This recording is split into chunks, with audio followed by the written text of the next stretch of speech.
Hi, welcome at the Orange Talks. My name is Peggy, and this is the last edition of the COP Connected. We're in the studio again together with my colleague Karin. Hi, Karin. Hello, Peggy. We're back. We're back, and we're back for the last time, Karin, of the series of the COP Connected. Why? Because we have today the official kickoff of the COP30 in Belém.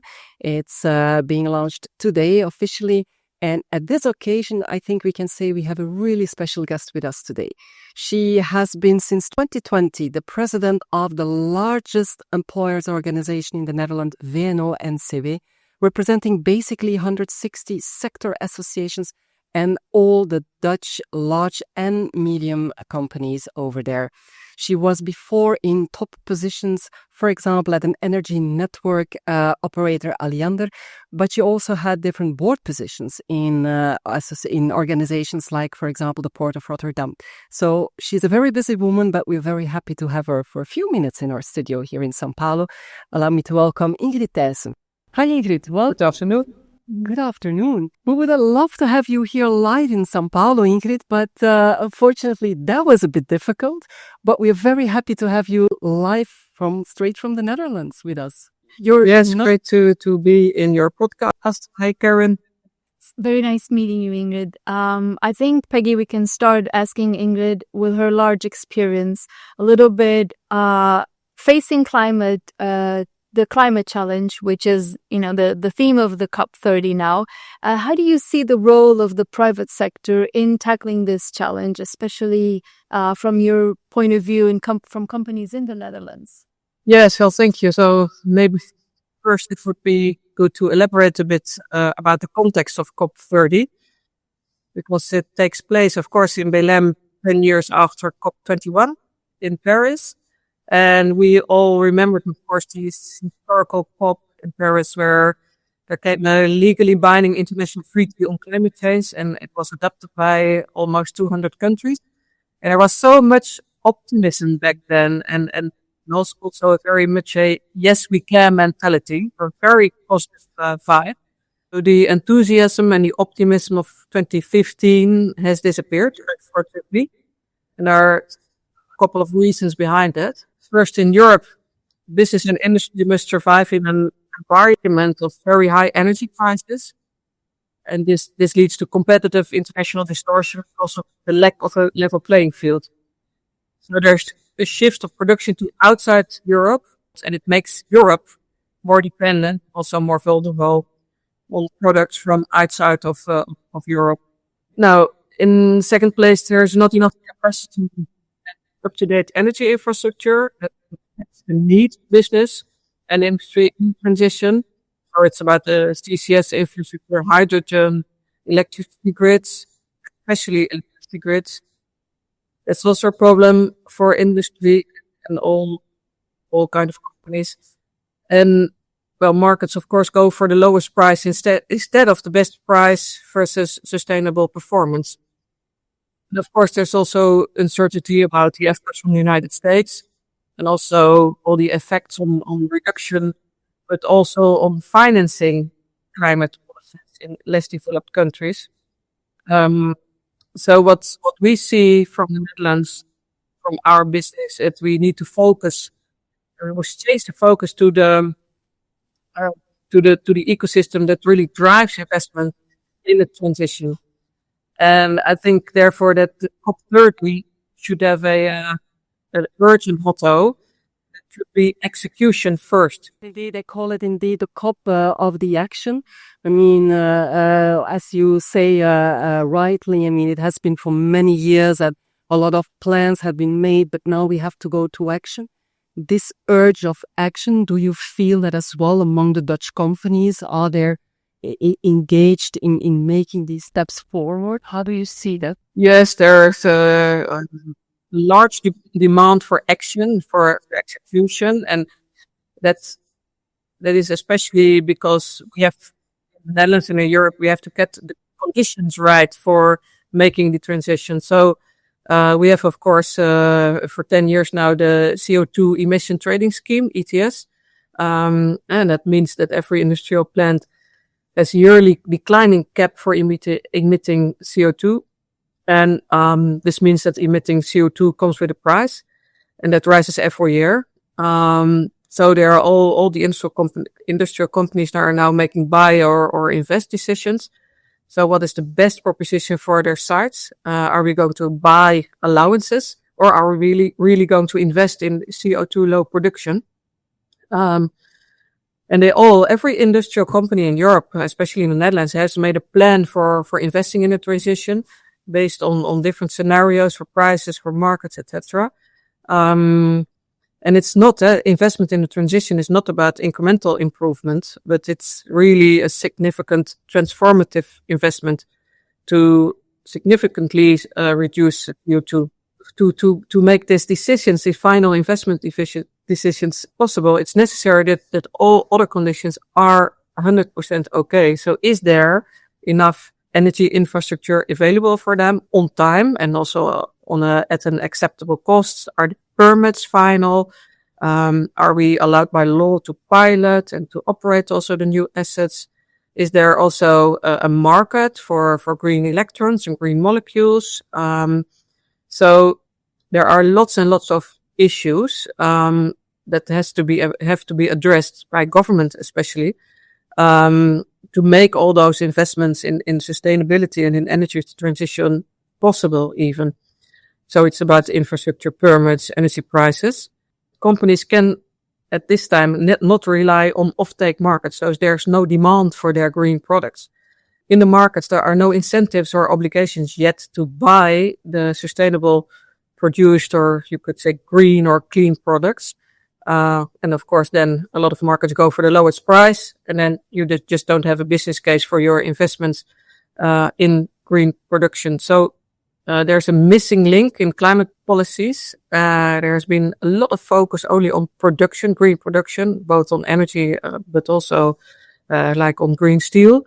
But it's only the beginning of the product chain, and not yet the demand. So the buyer, the consumer is not yet in the policy. So that's really important. It's also what we are advocating for in Brussels. And we are now happy to see also that in Europe, the European Commission really has taken up these signals, and that they are working on policies about demand creation and setting up lead markets for clean products. But as you can see, it's all about execution. Infrastructure should be there, policies should be there. Without the permits should be there. Without that, the energy transition will come to a stop. You said recently, I think in an interview as well, it's all about the coordination between government, industry, and stakeholders, right? It's a collaboration between the different parties that we need, right, to move forward. That's absolutely true. That is a coordination question, you could say, and quite a complex one. So what we are trying to do in the Netherlands is come to what we call like tailor-made agreements for the industrial players that have the biggest CO2 emissions, like Tata Steel, for example, and their governments and stakeholders and of course the company, they intensely work together to make everything possible. For example, I think like for a company like Tata Steel, they need I think like maybe 100 permits, and they also need the infrastructure to get the green energy from wind at sea at their plant. A huge coordination effort that has to be done, and that's public-private cooperation. Very inspiring. I think we're having a class here also on private sector engagement, and I would like to ask Ingrid, how do you see the role of VNO-NCW in creating all these conditions? How can an employers association push or help remove a few barriers for the private sector in this journey? What we do is, you could say, explore with our members, with industry. We explore which conditions they need to be able to invest. And then we can try to influence policies. So we are of course in close contact with our members, with industry players, but also on the other hand, of course, with our government. And we try to help them, to install the right policies. And next to that, of course, we can promote Dutch innovations. That's what we always do. For example, during international trade missions and events like the COP, we of course showcase the Dutch plug and play climate solutions. So there are ready to deploy innovations and they can contribute to global sustainability efforts. For example, in the horticulture and the starting materials sector, it's very large and innovative in the Netherlands. It consists largely of SMEs. And they have all kinds of solutions when it comes to seed breeding, to production, to agri technology, also of course knowledge. We have very famous universities. So what we try is you could say, demonstrate and talk about and advocate for Dutch expertise and solutions. Well, you know a little bit of Brazil, right, Ingrid, because you've been here a couple of times, also with some really valuable delegations and trade missions. I think we can even, right, Karin, push that even more, invite you more to come and bring Dutch companies here, because I think we can still use a lot of this innovation and technology from the Netherlands here in Brazil. So that would be good. How do you see that potential? I mean, you talk to the Dutch companies in the Netherlands, you have a really strong and good knowledge of what innovation that is there in the Netherlands, and with a bit of the knowledge of Brazil. Where do you see these opportunities, Ingrid, for our Dutch companies? Yeah, so especially, of course, when it comes to the climate issue and the COP, since we are talking to each other within this context, it's of course our you could say our expertise and knowledge in renewable energy and in clean tech. Brazil could really be a powerhouse of clean energy, since you have, for example, abundance of wind and sun, and of course you have also, I think, vast amounts of potential biofuels, and I also talked to a CEO of a startup who has invented and is now scaling up a way of extracting some kind of, you could say, well, how do you call that? It's a raw material from plants, and then from that you can make biofuels. And what he wants to do is his first plant he wants to build in Brazil, and that is because, of course, he needs all the agriculture, etc., that you have in Brazil in a large amount. And I think what's also very important is Mercosur. Yes, of course, Mercosur is extremely important. Of course, we are very, very, very much in favor of it. So we are advocating, you could say, out loud, that we have to sign Mercosur, both of the Netherlands as, of course, Europe. It will really facilitate trade and investment flows, and make market access more easy. And well, Europe is already Brazil's most important trading partner. The Netherlands is the largest market for Brazilian products. Of course, Port of Rotterdam is the main gateway to Europe for Brazilian goods. So we would both benefit a lot from really getting Mercosur in place. The COP, many Brazilian companies, and there's an atmosphere a little bit to showcase solutions that can come from investing here and producing here, whether energy products or whatever. So maybe we'll see a little bit of a transition from this year to the next one. And I think maybe we can start wrapping up, Peggy, with the theme of the COP again. Ingrid explained really well from what happened 10 years ago to the atmosphere right now. Do you believe, Ingrid, that maybe after this COP we'll have again a little bit more of an optimism in the air by putting more of the action? We know that financing is indeed the challenge, but how can we recuperate this optimism again, and putting more action on the plate than just the planning? I really hope that this COP will deliver you could say, some agreements, but maybe that's a bit difficult because I think every country has to do that for their own. But it could, I think, also be really beneficial when there would be insights in all countries that that governments have to deliver. We need, as industries, we need infrastructure, permits, etc. And of course, the public-private collaboration is absolutely key in the transformation. So what I do hope is that mutual understanding and insights between public and private are a major result of COP30. So I think that's what has to be done, and I hope that, well, it will lead to really good insights, and then also a positive tone of voice and spirit again. Well, I think I already see a positive tone and spirit with Ingrid, right? Absolutely. Yes, we have to make this transition. So just maybe allow me to ask another question, because I know that you're also a very strong promoter of circular economy, which is a really typical Dutch thing, right, Ingrid? Circular economy. Why do you think this is so important?